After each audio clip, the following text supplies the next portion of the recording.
నమస్తే వీడిజిటల్ న్యూస్ కి స్వాగతం నేను కృష్ణవేణి ముందుగా వార్తల్లో ముఖ్యాంశాలు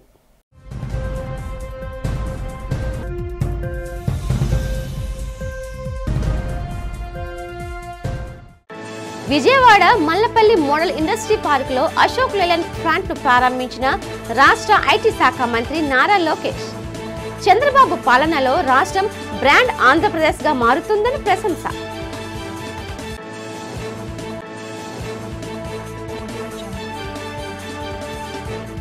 విశాఖ క్రికెట్ స్టేడియం పేరు నుంచి వైఎస్ఆర్ పేరు తొలగించడంపై మండిపడ్డ వైసీపీ శ్రేణులు అమర్నాథ్ ఆధ్వర్యంలో భారీ సంఖ్యలో స్టేడియం వద్దకు చేరుకొని ఆందోళన చేపట్టిన వైసీపీ నాయకులు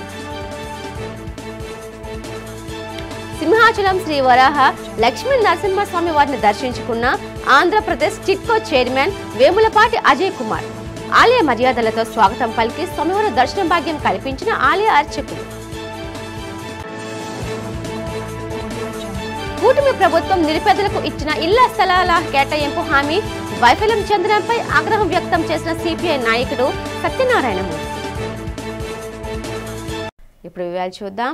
బ్రాండ్ బాబు రాష్ట్రంలో తిరిగి వచ్చారని మళ్లీ బ్రాండ్ ఆంధ్రప్రదేశ్ గా తిరిగి మారబోతోందని రాష్ట్ర విద్యా ఐటీ శాఖ మంత్రి నారా లోకేష్ అన్నారు. గన్నవరం సమీపంలోని మల్లవల్లి మోడల్ ఇండస్ట్రియల్ పార్కులో అశోక్ లేలాండ్ ప్లాంట్ ను మంత్రి లోకేష్ లాంఛనంగా ప్రారంభించారు. ప్లాంట్ ఆవరణలో ముందుగా మొక్క నాటిన అనంతరం రిబ్బన్ కట్ చేసి ప్లాంట్ ను ప్రారంభించారు. తర్వాత అశోక్ లేలాండ్ సంస్థ తయారు చేసిన ఎంఎస్ఆర్టీసీ బస్సులను జెండా ఊపి ప్రారంభించారు.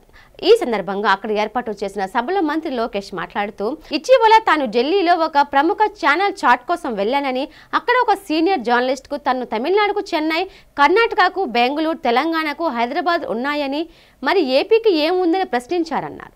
అప్పుడు తాను ఏపీకి చంద్రబాబు ఉన్నారని గర్వంగా సమాధానం చెప్పానన్నారు. నేడు తాము చంద్రబాబుపై అదే నమ్మకంతో ముందుకు సాగుతున్నామని స్పష్టం చేశారు. 2023 ఆగస్టు 24న తన పాదయాత్ర సందర్భంగా మల్లవల్లికి వచ్చినప్పుడు అశోక్ లేలాండ్ తిరిగి తీసుకువస్తామని హామీ ఇచ్చానని అది నేడు నెరవేరుతున్నందుకు సంతోషంగా ఉందన్నారు.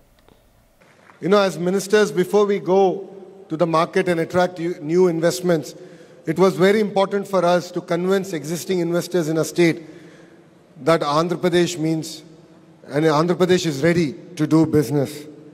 That's where we've reached out to Ashok Leland to say that we are all here. As a state, we're willing to support you. We're willing to go the extra mile. And I offered them only a single piece of paper, a white paper. I said, whatever your asks are from the state government, please write it down. And in the bottom, I'll just write one number. That is the number of jobs you need to create. I'll hold Ashok Leland accountable only on that one initiative. And I'm really excited to see this project come alive. So it's spread across 75 acres with 40 acres of land currently developed.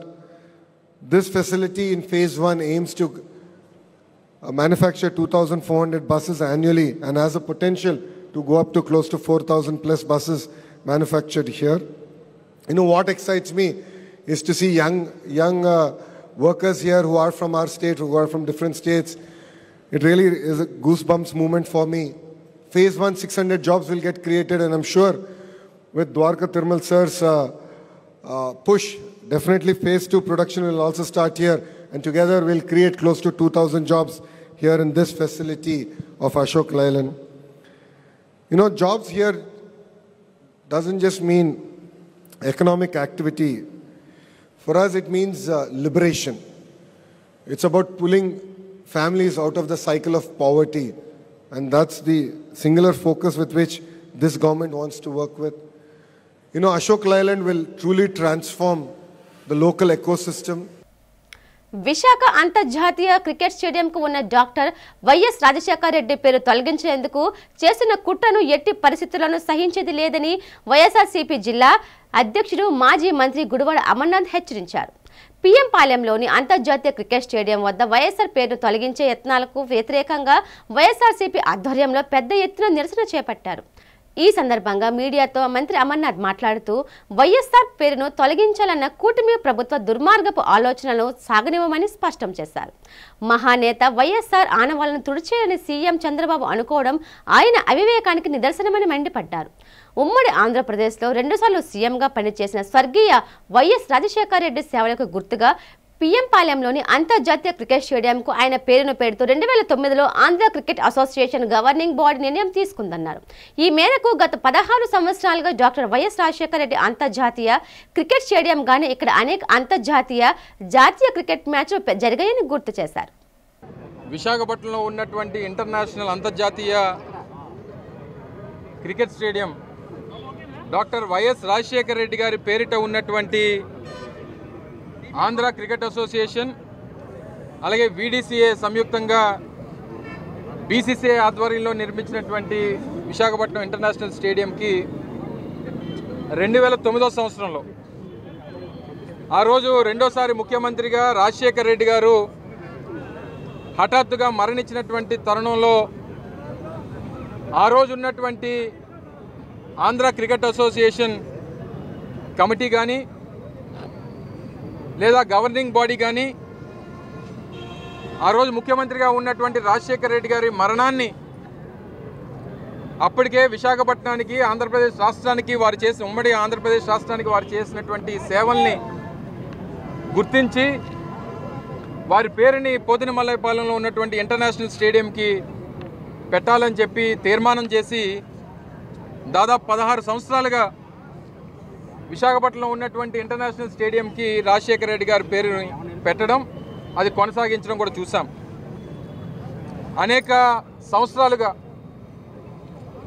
అంతర్జాతీయ మ్యాచ్లు కానీ లేదా ఇప్పుడు జరుగుతున్నటువంటి IPL మ్యాచ్లు కానీ లేదా ఇతర జాతీయ స్థాయిలో అయినటువంటి క్రికెట్ మ్యాచెస్ కానీ రాజశేఖర రెడ్డి గారి పేరిట ఉన్నటువంటి స్టేడియంలో జరిగేవి. కానీ గడిచినటువంటి 9 నెలల క్రితం రాష్ట్రంలో ప్రభుత్వం మారిన తర్వాత కూటమి ప్రభుత్వం అధికారంలోకి వచ్చిన తర్వాత అసలు వైఎస్ఆర్ అనేటువంటి బ్రాండ్ ఈ రాష్ట్రంలో ఉండడానికి వీల్లేదు, వైఎస్ఆర్ కాంగ్రెస్ పార్టీ ఉండడానికి వీల్లేదు, వైఎస్ఆర్ బ్రాండ్ ఉండడానికి వీల్లేదు, రాజశేఖర రెడ్డి గారి పేరుని ఎక్కడా కూడా కనబడకుండా చేయాలనేటువంటి వారి తాపత్రయం గడిచినటువంటి 9 మాసాలుగా చూసాం. 2024 జూన్లో వారు అధికారంలోకి రావడమే నాగార్జున యూనివర్సిటీలో ఉన్నటువంటి రాజశేఖర రెడ్డి గారి విగ్రహాన్ని తొలగించారు. బాపట్లలో అయితే రాజశేఖర రెడ్డి గారి విగ్రహానికి ఏకంగా నిప్పు పెట్టారు. సీతకొండ దగ్గర ఆ రోజు వైఎస్ఆర్ కాంగ్రెస్ పార్టీ ప్రభుత్వంలో అభివృద్ధి చేసినటువంటి బీచ్ వ్యూ పాయింట్ ఏదైతే ఉందో దానికి వైఎస్ఆర్ వ్యూ పాయింట్ అని పెడితే దాన్ని ధ్వంసం చేశారు. ఇక అనేక పథకాలకి ఆరోగ్యశ్రీ పథకానికి కానీ ఇతరగా ఆ రోజు మా హయాంలో వచ్చినటువంటి రైతు భరోసా కేంద్రాలకు కానీ వీటన్నిటిని కూడా పేర్లు తొలగించినటువంటి సందర్భాలు చూసాం. చివరికి ఇది ప్రభుత్వం ఆధీనంలో లేకపోయినా ఆంధ్ర క్రికెట్ అసోసియేషన్ ఆధ్వర్యంలో బీసీసీ ఆధ్వర్యంలో ఉన్నటువంటి ఇంటర్నేషనల్ స్టేడియంకి మీరు చూస్తే ఆ ఇంటర్నేషనల్ టికెట్స్ కూడా ఏదైతే టికెట్స్ ఇష్యూ చేసినప్పుడు కానీ లేదా మొన్న రీసెంట్గా రేపు 24న జరగబోతున్నటువంటి ఐపీఎల్ మ్యాచెస్లో సంబంధించినటువంటి టికెట్లు ఇష్యూ చేసినప్పుడు కానీ దాని మీద కూడా వైఎస్ఆర్ స్టేడియం అనే మెన్షన్ చేశారు. తీరా ఈరోజు మీరు చూడండి అక్కడ నూతనంగా ఒక ఆర్చ్ని నిర్మించారు. అలాగే స్టేడియంకి సంబంధించినటువంటి ఫసాడ్ కూడా నూతనంగా నిర్మాణం చేశారు. ఈ గేటు కూడా పూర్వం నుంచి ఆర్వీవీకే ప్రసాద్ గారి పేరిట మెయిన్ ఎంట్రన్స్ గేట్గా దానికి నామకరణం ఉంది. మరి దాన్ని ప్రసాద్ గారి పేరు పెద్దలు ఆర్వీవీకే ప్రసాద్ గారి పేరుని కొనసాగించారు. పైన ఉన్నటువంటి డాక్టర్ వైఎస్ఆర్ పేరుని మాత్రం పూర్తిగా తొలగించినటువంటి విషయాన్ని ఇక్కడ నేరుగా మీకు కనబడతా ఉంది. గత నెల ఫిబ్రవరిలో వివిధ చోరీలకు సంబంధించి బంగారం, వెండి, నగదు రికవరీ చేయడంతో పాటు 14 ద్విచక్ర వాహనాలు స్వాధీనం చేసుకున్నట్లు సిపి శంకర్బత బాక్షి వెల్లడించారు. ఈ సందర్భంగా గురువారం మధ్యాహ్నం పోలీస్ కమిషనరేట్లోని కాన్ఫరెన్స్ హాల్లో జరిగిన మీడియా సమావేశంలో ఆయన మాట్లాడారు.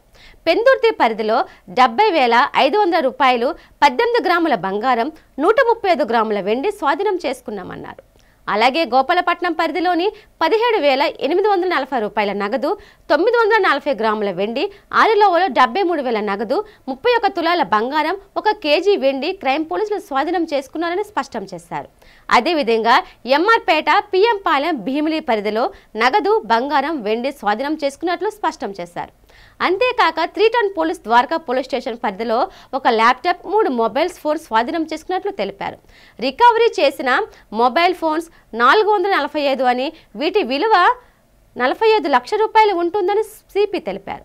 12 ద్విచక్ర వాహనాల్లో 9 మోపెడ్ వాహనాలు 6 బైకులు ఉన్నాయన్నారు. అదేవిధంగా చోరీకి గురైన 2 గేదెలు కూడా రికవరీ చేసినట్లు తెలిపారు. వాటిని ఫిర్యాదుదారులకు అందజేయడం జరిగిందని చెప్పారు.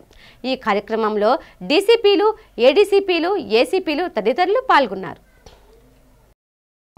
ఫిబ్రవరి నెల సంబంధించిన స్టోలెన్ ప్రాపర్టీ రిఫండ్ మేళా జరుగుతుంది.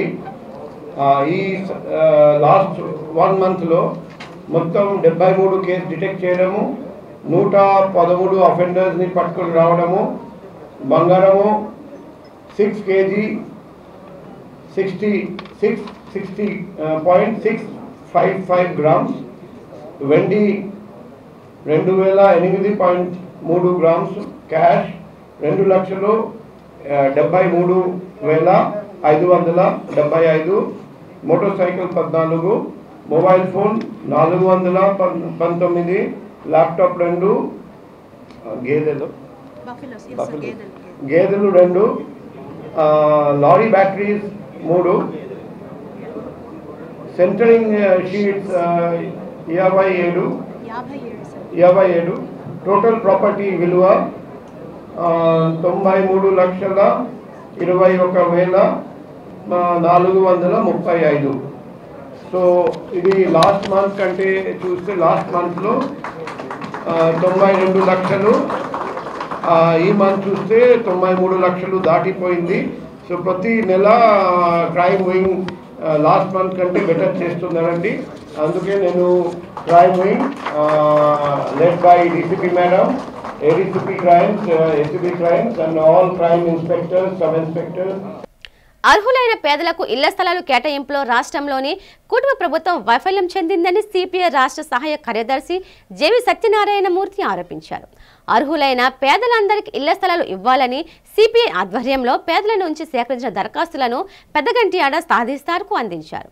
అనంతరం జేవి సత్యనారాయణమూర్తి మాట్లాడుతూ సార్వత్రిక ఎన్నికల ముందు కుటుంబ ప్రభుత్వం పేదలందరికీ ఇళ్ల స్థలాలు కేటాయిస్తామని హామీ ఇచ్చారని, 9 నెలలు గడిచినప్పటికీ కుటుంబ ప్రభుత్వం ఇచ్చిన హామీని నిలబెట్టుకోలేదని అన్నారు. పట్టణ ప్రాంతాల్లో 2 సెంట్ల భూమి, గ్రామీణ ప్రాంతాల్లో 3 సెంట్ల భూమి ఇచ్చి ఇళ్ల నిర్మాణానికి 5 లక్షల రూపాయలు ఇవ్వాలని సిపిఐ రాష్ట్ర వ్యాప్తంగా ఆందోళన చేపట్టిందని అన్నారు. ప్రభుత్వం నెలలోపు పరిశీలన చేసి పేదలందరికీ ఇళ్ల స్థలాలు ఇవ్వాలని, లేని పక్షంలో ఆందోళనను ఉధృతం చేస్తామని హెచ్చరించారు.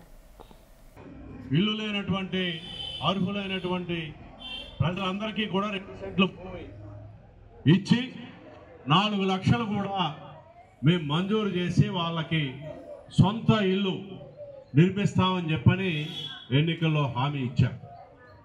ఎన్నాళ్ళైంది అధికారంలోకి వచ్చి? ఎన్నాళ్ళైంది? 9 నెలలు అయిపోయింది. ఇప్పటికేమైనా ఇప్పుడు ఇల్లు ఇచ్చామని చెప్పని అంటల్లా.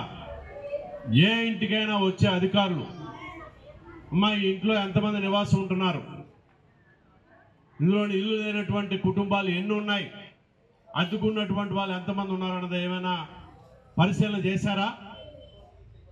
మిమ్మల్ని అడుగుతున్నా. వాళ్ళేమీ కదలలేదు కాబట్టి ఈరోజు సిపిఐగా పార్టీ తనకి చేతనైనంత మేరకు ప్రజల దగ్గరికి పోయి వాళ్ళ చేత దరఖాస్తులు పెట్టించి ఇవ్వడానికి ప్రయత్నం చేస్తున్నాం. ఇప్పటికే గత 4 నెలల నుంచి, గత డిసెంబర్ నుంచే ఈ ప్రక్రియ రాష్ట్ర వ్యాప్తంగా నిర్వహించడం జరుగుతుంది. వేలాది దరఖాస్తులు ఇచ్చాం.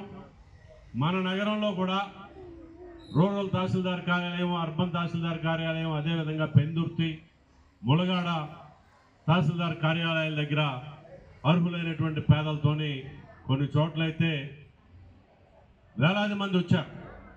మన పార్టీ రాష్ట్ర కార్యదర్శి రామకృష్ణ గారు కూడా వచ్చి పాల్గొన్నారు రూరల్ తహసీల్దార్ కార్యాలయం. అక్కడంతా ఇచ్చాం. సింహాచలం శ్రీ వరాహ లక్ష్మీ నరసింహస్వామి వారి ఆలయంలో స్వర్ణ పుష్పార్చన కన్నుల పండుగ జరిగింది. ఆలయ వైదిక సిబ్బంది, ఆలయ అధికారుల ఆధ్వర్యంలో శాస్త్రోక్తంగా శ్రీ స్వామివారికి 108 బంగారు సంపెంగలతో అత్యంత వైభవంగా స్వర్ణ పుష్పార్చన నిర్వహించారు. ఈ స్వర్ణ పుష్పార్చనలో భక్తులు పెద్ద సంఖ్యలో పాల్గొన్నారు. ఈ సందర్భంగా దేవస్థాన వేద పండితులు వేద మంత్రాల నాదస్వర మంగళ వాయిద్యాల శాస్త్రోక్తంగా స్వర్ణ పుష్పార్చన వైభవంగా నిర్వహించారు. అర్చకులు వేకువజామున స్వామిని సుప్రభాత సేవతో మేల్కొల్పి ప్రాంతకాల పూజలు సాంప్రదాయబద్ధంగా నిర్వహించారు. శ్రీదేవి భూదేవి సమేత శ్రీ గోవిందరాజస్వామి వారిని సర్వాంగ సుందరంగా అలంకరించి ఆలయ కళ్యాణ మండపంలో వేదికపై అధిష్టింపచేసి వేద మంత్రాలు నాదస్వర మంగళ వాయిద్యాల నడుమ శ్రీ స్వామివారి వారి పుష్పార్చన సేవ వైభవంగా నిర్వహించారు. ఓం నారాయణాయ నమః, ఓం మాధవాయ నమః, ఓం గోవిందాయ నమః, ఓం విష్ణవే నమః, ఓం మధుసూదనాయ నమః, ఓం త్రివిక్రమా. శ్రీ రేణుక ఎల్లమ్మ అమ్మవారి ఆశీస్సులు ప్రజలందరిపై ఉండాలని పలువురు ప్రముఖులు ఆకాంక్షించారు. కెప్టెన్ రామారావు కూడలి శ్రీ రేణుక ఎల్లమ్మ ఆలయ సిల్వర్ జూబ్లీ వేడుకల సందర్భంగా నిర్వహించిన జాతర ఉత్సవాల ముగింపు కార్యక్రమంలో భాగంగా మహా అన్న సమారాధన నిర్వహించారు. ఆలయ ప్రాంగణంలో నిర్వహించిన అన్న సమారాధన కార్యక్రమంలో విశేష సంఖ్యలో భక్తులు పాల్గొని అమ్మవారి ప్రసాదాన్ని స్వీకరించారు. అంతకుముందు ఆలయ అభివృద్ధి కమిటీ అధ్యక్షులు కరి నీలకంఠం ఆధ్వర్యంలో ఆలయంలో ప్రత్యేక పూజలు జరిగాయి. ఈ కార్యక్రమంలో ఎన్టీఆర్ వైద్య సేవ చైర్మన్ సీతాంరాజు సుధాకర్, కళా హాస్పిటల్ ఎండీ డాక్టర్ రమణమూర్తి, ప్రముఖ వ్యాపారవేత్త ఆర్జే రాజేంద్రనాథ్, ప్రముఖ సంఘ సేవకులు, ఆలయ కమిటీ గౌరవ అధ్యక్షులు పీలా వెంకట అప్పలనాయుడు, ఆలయ కమిటీ కార్యదర్శి బొడ్డెట్టి పోలారావు, ముఖ్య సలహాదారుడు బొడ్డెట్టి ప్రసాద్, ఆలయ కమిటీ ప్రతినిధులు పాల్గొన్నారు. అమ్మవారిని దర్శించుకొని పూజలు గావించి అనంతరం మహా అన్నదాన కార్యక్రమాన్ని ప్రారంభించారు. ఈ సందర్భంగా వారు మాట్లాడుతూ రేణుక ఎల్లమ్మ అమ్మవారు ఎంతో మహిమనాత్వరాలని తెలిపారు. అమ్మవారి భక్తులు పాలిట కల్పవృక్షమై కోరిన కోరికలు తీర్చుతూ విరాజిల్లుతున్నారని చెప్పారు. ఈ కార్యక్రమంలో ఆలయ అర్చకులు కామేశ్వర శర్మ, కమిటీ సభ్యులు పాల్గొన్నారు. మిత్రులందరికీ నమస్కారం. మన నాయుడు గారు, పోలరావు, సత్య వీళ్ళందరూ ఇక్కడ ఈ కెప్టెన్ రామారావు జంక్షన్లో అత్యంత ప్రసిద్ధిగాంచిన పవిత్రమైన రేణుక ఎల్లమ్మ వారి దేవస్థానం 25 సంవత్సరాలు అయ్యి పండగ జరుపుకుంటున్నారు. 25 సంవత్సరాలు పూర్తి అమ్మవారిని నిలబెట్టి దాని సందర్భంగా బోల్డ్ సాంస్కృతిక కార్యక్రమాలు, నిత్యకృత్యాలు చేసి ఇప్పుడు అన్నదానం ఘనంగా నిర్వహించే సందర్భంలో నేను కూడా పాల్గొనడం జరిగింది. కెప్టెన్ రామారావు జంక్షన్లో వేయించేస్తున్న శ్రీ రేణుక ఎల్లమ్మ తల్లి 25వ వార్షికోత్సవ సందర్భంగా మరి ముగింపు కార్యక్రమంలో భాగంగా ఈరోజు మహానారాయణ సేవ ప్రారంభించడం జరిగింది. కార్యవర్గ సభ్యులందరూ, మిత్రులందరూ, మరి డోనార్సు, దాతలందరూ కలిసి ఈ పండుగని ఒక గ్రామ పండుగలాగా, ఒక నగర పండుగలాగా చాలా ఉత్సాహంగా జరుపుకునే సందర్భం కనిపిస్తోంది. మరి అందరి మీదన అమ్మవారి ఆశీస్సులు ఉండాలని, అందరూ ఎప్పుడు సంతోషంగా ఉండాలని, ఆరోగ్యంగా ఉండాలని కోరుకుంటూ రేణుక ఎల్లమ్మ తల్లి ఉత్సవాలు ఈ 25 సంవత్సరాల ఉత్సవాలు కంటిన్యూ అవుతూ ఇలాగ ఎన్నో సంవత్సరాలు జరుపుకోవాలని మనసు. భక్తులందరికీ ఇక్కడ ఇచ్చేసినటువంటి అశేష ప్రజాజనానికి అమ్మవారి తీర్థప్రసాదాలందరూ తీసుకొని అమ్మవారి తాలూకా ఆశీర్వాదం పుచ్చుకొని వెళ్ళాలని మా తాలూకా కోరిక. 25 సంవత్సరాల వార్షికోత్సవం అత్యంత దిగ్విజయంగా ముగింపు కార్యక్రమంలో భాగంగా ఈరోజు మహా అన్నదాన కార్యక్రమం కమిటీ వారందరూ ఏర్పాటు చేశారు. అందరూ వచ్చి యథావిధిగా ప్రసాదం స్వీకరించి వెళ్ళాలని కోరుచున్నాం. అమ్మవారి జాతర 25వ జాతర మహోత్సవ సందర్భంగా ఈరోజు ముగింపు కార్యక్రమంగా మహా అన్నదానం చేయటం జరుగుతున్నది. దీని అంతటికీ ఈ గ్రామ ప్రజలు, ఈ ముఖ్యంగా బొడ్డు పోలారావు గారు, ఆర్జీ రాజేంద్రన్ గారు కోఆపరేట్ చేసుకుంటూ ఈ కార్యక్రమాన్ని ఇంత గ్రాండ్గా నిర్వహించారు. ఇదంతటికీ శ్రీ రేణుక ఎల్లమ్మ తల్లి అనుగ్రహం కారణంగా రేణుక ఎల్లమ్మ అల్లిపురం కెప్టెన్ రామారావు జంక్షన్ మాకు అన్ని విధాలుగా సహసహకారాలు అందించి రాజేంద్ర గారు, అనిత దంపతులు ఇద్దరు అమ్మవారిని పూర్తిగా గట్టి నమ్మకంతో వారు సేవలు అందిస్తున్నారు. ఎస్సీ వర్గీకరణ స్వాగతిస్తున్నామని ఎంఆర్పీఎస్ జాతీయ అధ్యక్షులు డాక్టర్ ఎం నాగరాజు చెప్పారు. షెడ్యూల్ కులాల వర్గీకరణపై రాష్ట్ర కేబినెట్లో తీర్మానం చేయడం పట్ల ముఖ్యమంత్రి చంద్రబాబు నాయుడుకు కృతజ్ఞతలు తెలిపారు. విజయఫ్ ప్రెస్ క్లబ్లో జరిగిన ఈ మీడియా సమావేశంలో నాగరాజు మాట్లాడుతూ ఎస్సీ వర్గీకరణ జరిగితే రిజర్వేషన్లతో తమ సామాజిక వర్గానికి న్యాయం జరుగుతుందన్నారు. ఎస్సీ వర్గీకరణకు వేగవంతం చేసి ఉద్యోగ నియామకాలు చేపట్టాలని రాష్ట్ర ప్రభుత్వాన్ని కోరారు. ఎస్సీ వర్గీకరణ రిజర్వేషన్ల ప్రక్రియ ముగిసిన తర్వాత ఉద్యోగ భర్తీ నోటిఫికేషన్లు ఇవ్వాలన్నారు. వర్గీకరణ పూర్తి కాకుండా ఎటువంటి ఉద్యోగ నోటిఫికేషన్లు ఇవ్వవద్దని ప్రభుత్వాన్ని డిమాండ్ చేశారు. ఈ మీడియా సమావేశంలో ఎంఆర్పీఎస్ నేతలు రాజశేఖర్, కుప్పల వెంకట్రావు, కె కన్నారావు, ఆర్ సురేష్ తదితరులు పాల్గొన్నారు.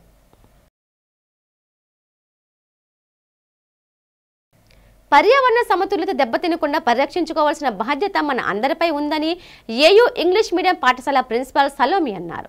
మౌలానా అబ్దుల్ కలాం ఆజాద్ ట్రస్ట్ ఆధ్వర్యంలో పాఠశాల ఆవరణలో ప్రపంచ పిచ్చుకల దినోత్సవ కార్యక్రమాన్ని నిర్వహించారు. పాఠశాల ప్రాంగణంలో ఉన్న చెట్ల కొమ్మలకు, పాఠశాల పరిసరాల ప్రాంతాల్లో పక్షులకు తిండి, గింజలు, త్రాగునీటిని ఏర్పాటు చేశారు. ఈ సందర్భంగా ఏయూకి చెందిన నాగరాజు కుమారి సలోమి ట్రస్ట్ నిర్వాహకురాజు ఖాజా రెహమతుల్లా మాట్లాడారు. నేడు ఏ ప్రాంతం చూసినా కాంక్రీట్ జంగిల్లా మారిపోతుందని అన్నారు. దీంతో పశుపక్షాదులు అంతరించిపోతున్నాయని ఆవేదన వ్యక్తం చేశారు. ప్రకృతిలో సమతుల్యత దెబ్బతింటే అనేక ముప్పులు ఎదుర్కోవాల్సి ఉంటుందని హెచ్చరించారు. దీన్ని దృష్టిలో పెట్టుకుని ప్రతి ఒక్కరూ పర్యావరణ సమతుల్యత పరిరక్షణకు నడుం బిగించాలని పిలుపునిచ్చారు. ఈ వేసవి కాలంలో పక్షులను ఎలా రక్షించుకోవాలో విద్యార్థులకు అవగాహన కల్పించారు. Khaja Rahmatullah AU high school టీచర్ని. ఇన్ ఎడిషన్గా మౌలానా అబుల్ కలాం ట్రస్ట్ ఒక ట్రస్ట్ ఉంది, దానికి చైర్మన్గా చేస్తున్నాను. మేము గత కొన్ని సంవత్సరాల నుంచి పరిసరాలని మా main motto education, environment and income generation వాటి మీద వర్క్ చేస్తున్నాం. మన స్కూల్లో అనేక సార్లు మొక్కలేయడం కార్యక్రమాన్ని చేసాం. గత కొన్ని సంవత్సరాల నుంచి ఈ మార్చి నెలలో మార్చి 20 తారీఖున స్పారోస్ ఊర పిచ్చుకలు ఉన్నాయి, అవి నశించిపోతున్నాయి. ఆ నశించిపోవడాన్ని మనం రక్షించాలనే ఉద్దేశంతో ఈ కార్యక్రమం చేపట్టాం. ప్రతి సంవత్సరం ఏ స్కూల్లో చేస్తున్నాం, ఎస్పెషల్లీ పిల్లలకి అవగాహన చేయించాలని. అది మార్చి 20 తారీఖున. నమస్తే అండి, నా పేరు నాగరాజు కుమారి, ప్రిన్సిపల్ ఐఏఎస్సి. ఈరోజు ఆంధ్ర యూనివర్సిటీ హై స్కూల్లో పిచ్చుకలకి ఆహారం ఎట్లా వేయాలి. ఒకప్పుడు మనం చూసినట్లయితే పిచ్చుకలు మన చిన్నప్పుడు మన ఇళ్లలో ఉండేవి, మనమే ఆహారం వేస్తూ ఉండేవాళ్ళం. అవి మనతో పాటే జీవిస్తూ ఉండేవి. కానీ మనం తరతరాలు గడిచిపోయే కొద్దీ మన యొక్క జీవన శైలి మారుతున్న కొద్దీ వాటి యొక్క జీవితం కూడా, వాటి యొక్క జీవులు కూడా అంతరించిపోయే పరిస్థితి అన్నది ఈనాడు మనం చూస్తూ ఉన్నాము. సో అందువల్ల మనం ఏం చేయాలంటే, ఈ పిచ్చుకలు ఒకప్పుడు మన పొలాల్లో చక్కగా ఉండేవి, ధాన్యాన్ని కూడా తింటూ ఉండేవి. కానీ ఈ రోజుల్లో అయితే ధాన్యం కూడా వాటికి దొరకని పరిస్థితి ఉంది, ఇళ్లలో ఆహారం కూడా దొరకని పరిస్థితి ఉంది. ఈ విధంగా మనం పిచ్చుకలు అంతరించిపోకుండా ఉండాలంటే మనం కొన్ని చర్యలు, యుద్ధ ప్రాతిపదికన మనం చర్యలు తీసుకోవాల్సిన అవసరం ఎంతైనా ఉంది. అదేవిధంగా ఈరోజు ఈ కార్యక్రమాన్ని ఇక్కడ పిల్లలతో, స్కూల్ టీచర్స్ అందరితో చేపట్టడం అన్నది జరిగిందండి. పిచ్చుకలకి ఆహారం ప్రతి ఒక్కరూ వేద్దామండి. ఇంటి దగ్గర మనం మిగిలిపోయిన ఆహారం డస్ట్బిన్లో వేస్తున్నాం అనవసరంగా. ఆ డస్ట్బిన్లో వేయకుండా కనీసం కొద్దిగా అయినా మనం విభజించి కాకులకి, పిచ్చుకలకి, స్పారోలకి పెట్టినట్లయితే అవి కూడా మనతో పాటు బ్రతికి ఎక్కువ బ్యాలెన్స్ అన్నది ఉండడానికి అవకాశం ఉంది. నగరంలో ప్రజలు ఎదుర్కొంటున్న సమస్యలను పరిష్కరించేందుకు జీవీఎంసీ పాలకవర్గం ప్రయత్నించాలని నాగార్జున యూనివర్సిటీ మాజీ ఉపకులపతి ఆచార్య బాలమోహన్ దాస్ అన్నారు. వార్వా నివాస్ అసోసియేషన్ల సంయుక్త ఆధ్వర్యంలో జీవీఎంసీ గాంధీ విగ్రహం వద్ద ధర్నాను నిర్వహించారు. ఈ సందర్భంగా ఆచార్య బాలమోహన్ దాస్ మాట్లాడుతూ ఆస్తి పన్ను రద్దు చేసి అద్దె ఆధారిత ఇంటి పన్ను పునరుద్ధరించాలని అన్నారు. స్మార్ట్ వ్యయం, మీటర్ల విధానం సరైనది కాదన్నారు. ట్రూ ఆఫ్ ఛార్జీలు రద్దు చేయాలని ప్రభుత్వాన్ని కోరారు. వార్వా నివాస్ అసోసియేషన్ నేతలు గణేష్ నారాయణమూర్తి మాట్లాడుతూ ప్రజలకు ఉపయోగపడే అంశాలపై ప్రభుత్వం దృష్టి సారించాలన్నారు. అనేక ప్రాంతాల్లో వంతెనలు నిర్మించి ట్రాఫిక్ సమస్యకు పరిష్కారం చూపాలని డిమాండ్ చేశారు. నా పేరు బాలమోహన్ దాస్. చాలామందికి తెలుసు, నేను వినాయకుడి మీద పుస్తకం రాశాను. గణేష్ అంటే నాకు చాలా ఇష్టం. నా పక్కన గణేష్ ఉన్నారు, జనరల్ సెక్రటరీగా వార్వాక్ ఉన్నారు. ప్రజలందరికీ కావాల్సిన కార్యక్రమం గురించి ఒక నిరసన చేపడుతున్నారు గణేష్ వారి బృందం. నేను కూడా బాధితుడినే, అందులో మీడియా మిత్రులు కూడా బాధితులే. మీకు ఇల్లుంటే ఆ ఇల్లు పెద్దది కావచ్చు, చిన్నది కావచ్చు, మీరు మున్సిపల్ ట్యాక్స్ కడితే మీరు బాధితులే. మీరు ఎలక్ట్రికల్ పేమెంటు, ఆ వాడుకునే ఎలక్ట్రిసిటీకి పేమెంట్ చేస్తే దాంట్లో కూడా మీరు బాధితులే. చాలా ఉన్నాయి కార్యక్రమాలు, కానీ ముఖ్యంగా ఈ రెంటి మీదనే నేను మాట్లాడదలుచుకున్నాను. ముఖ్యమంత్రి గారికి ఈరోజు మన ముఖ్యమంత్రి గారికి చెత్త పన్ను, అది చెత్త పన్నే, వేయవలసిన పన్ను కాదు. Municipality duty is to collect garbage. దానికి పన్ను వేయటం అన్నది చాలా తప్పు. అది గత ప్రభుత్వం చేసింది. అది మేము కూడా చేయటం ఇష్టం లేదు, మాకు కేంద్ర ప్రభుత్వం ఆర్డర్ చేసిందని చెప్పేవారు వారు. సో అదేదో అయిపోయింది. ప్రస్తుత ముఖ్యమంత్రి గారు దాన్ని రద్దు చేశారు. వారికి ధన్యవాదాలు చెప్పారు. పెదవాల్తేరులో వెలిసిన శ్రీ జిల్లెళ్లమూడి అమ్మవారి రజతోత్సవ వేడుకలు ఈ నెల 23న అంగరంగ వైభవంగా నిర్వహిస్తున్నట్లు ఆలయ నిర్వాహకులు కుసుమ చక్రవర్తి తెలిపారు. ఈ సందర్భంగా పెదవాల్తేరు ఆలయంలో ఏర్పాటు చేసిన ఈ మీడియా సమావేశంలో ప్రతినిధులు పాల్గొని మాట్లాడారు. ఈ నెల 22 నాటికి ఆలయం స్థాపించి 25 సంవత్సరాలు పూర్తవుతున్న సందర్భంగా మార్చి 23 ఆదివారం నాడు సాహితీ సదస్సు నిర్వహించినట్లు తెలిపారు. ఇందులో పలువురు సాహిత్యవేత్తలు పాల్గొంటారని చెప్పారు. మాతృశ్రీ అధ్యయన పరిషత్ సంస్థ ఆధ్వర్యంలో నిర్వహించే ఈ కార్యక్రమంలో కన్వీనర్గా ఆంధ్ర విశ్వవిద్యాలయం తెలుగు ఆచార్యులు డాక్టర్ శ్రీ అతుకూరి వెంకటేశ్వర యోగి, సహ కన్వీనర్గా ఎంఎస్ శరత్ చంద్ర కుమార్ పాల్గొంటారని స్పష్టం చేశారు. ఈ పేరుతో ప్రసిద్ధురాలైనటువంటి అమ్మవారు ఎంతో మహిమాన్వితురాలు. బాపట్ల జిల్లాలోని జిల్లెళ్లమూడి గ్రామంలో వేంచేసి ఉన్నటువంటి అమ్మవారు ఎన్నో అద్భుతమైనటువంటి శక్తుల్ని, మహిమల్ని చాటారు. అక్కడ వారు ప్రధానంగా అన్నదానం, విద్యాదానం, వైద్యదానం అనే త్రివిధ దానాలను నిర్వహిస్తూ ఆ ప్రేరణని వారు పరంపదించిన తర్వాత కూడా శిష్యులు కొనసాగేట్టుగా చేశారు. ఇక విశాఖపట్నంలో వారి శిష్యురాలు, పరమ భక్తురాలైనటువంటి కుసుమ గారు ఇక్కడ జిల్లెళ్లమూడి అమ్మ మందిరాన్ని స్థాపన చేశారు. ఎస్సీ వర్గీకరణలో తమ సామాజిక వర్గానికి 5% రిజర్వేషన్ కల్పించాలని రాష్ట్ర రెల్లి సంక్షేమ సంఘం రాష్ట్ర కార్యదర్శి బోసుపల్లి వెంకటేశ్వర ప్రభుత్వాన్ని డిమాండ్ చేశారు. విజేఎఫ్ ప్రెస్ క్లబ్లో జరిగిన మీడియా సమావేశంలో ఆయన మాట్లాడుతూ ఇన్నాళ్లు తమ సామాజిక వర్గానికి ఎస్సీ రిజర్వేషన్లు ఎంతో అన్యాయం జరిగిందని వాపోయారు. ఓటమి అధికారంలోకి వస్తే న్యాయం జరుగుతాదని అని ఆశతో రెల్లి కులస్తులు కూటమి నేతలకే ఓటు వేశారన్నారు. ఎస్సీ వర్గీకరణ నేపథ్యంలో రెల్లి కులస్తులకు విధిగా 5% రిజర్వేషన్లు కల్పించాలని కుటుంబ ప్రభుత్వాన్ని డిమాండ్ చేశారు. తమకు న్యాయం చేయాలని కోరుతూ ఈ నెల 20 నుండి నల్ల బ్యాడ్జీలు ధరించి పలు కార్యక్రమాలు చేపడుతున్నట్లు స్పష్టం చేశారు. ఎందుకు సంబంధించి అన్ని సంఘాలతో కలిపి జేఏసీని ఏర్పాటు చేశామని చెప్పారు. ఈ మీడియా సమావేశంలో నీలాభ వెంకటేశ్వరరావుతో పాటు పలువురు నాయకులు పాల్గొన్నారు.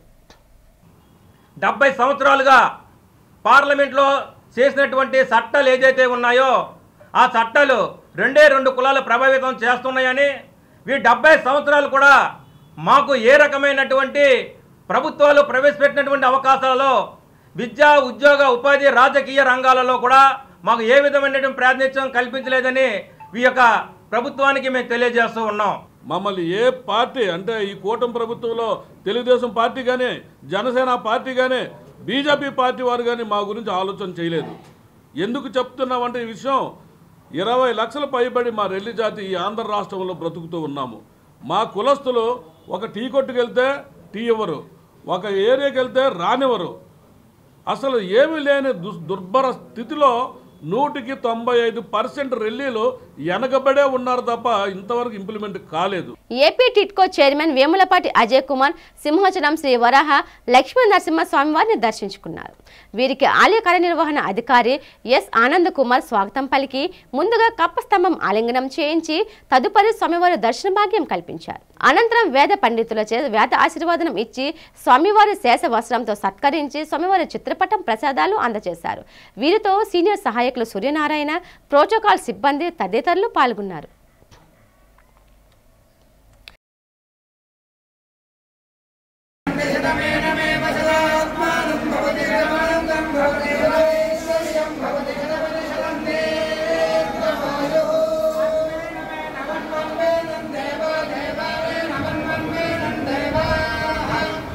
ఉత్తరాంధ్ర ఆరాధ్య దైవం ప్రముఖ పుణ్యక్షేత్రంగా విరాజిల్లుతున్న సింహాచలం శ్రీ వరాహ లక్ష్మీ నరసింహస్వామి వారి నిత్య కళ్యాణం అత్యంత వైభవంగా జరిగింది.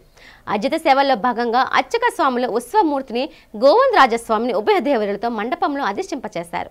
నిత్య కళ్యాణంలో పాల్గొన్న భక్తులు గోత్రనామాలతో సంకల్పం చెప్పి పంచరాత్ర గమశాస్త్రం విధానంలో విశ్వకేశ ఆరాధన పుణ్యవచనాలతో కార్యక్రమానికి శ్రీకారం చుట్టారు. కంకణ ధారణ, నూతన యజ్ఞపవిత సమర్పణ, జీలకర్ర బెల్లం, మాంగళ్య ధారణ, తలంబ్రాల ప్రక్రియను కమనీయంగా జరిపించారు. మంత్ర పుష్పం, మంగళ శాసనాల తర్వాత భక్తులకు వేదాశీర్వచనాలు, శేష వస్త్రాలు, స్వామివారి ప్రసాదాలు అందజేశారు. అనంతరం స్వామివారి అంతరాలయ దర్శనం కల్పించారు.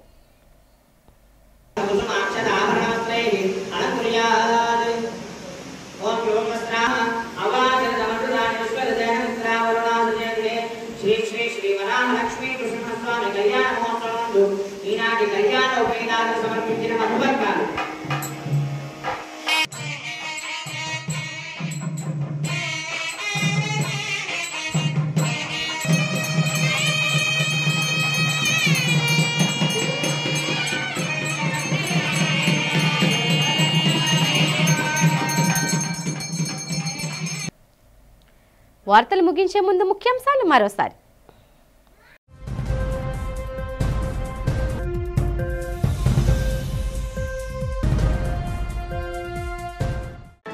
విజయవాడ మల్లపల్లి మోడల్ ఇండస్ట్రీ పార్కులో అశోక్ లేలాండ్ ప్లాంట్ ను ప్రారంభించిన రాష్ట్ర ఐటీ శాఖ మంత్రి నారా లోకేష్. చంద్రబాబు పాలనలో రాష్ట్రం బ్రాండ్ ఆంధ్రప్రదేశ్ గా మారుతుందని ప్రశంస.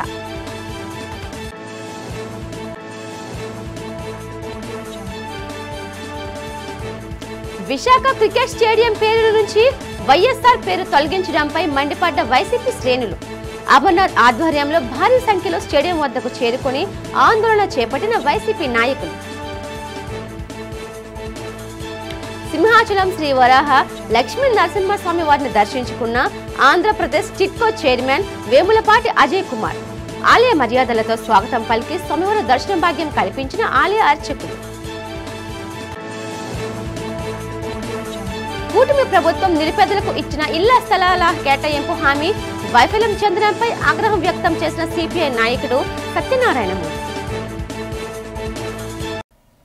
ఈ వార్తలు ఇంతటితో సమాప్తం. చూస్తూ ఉండండి వి డిజిటల్ న్యూస్. నమస్తే.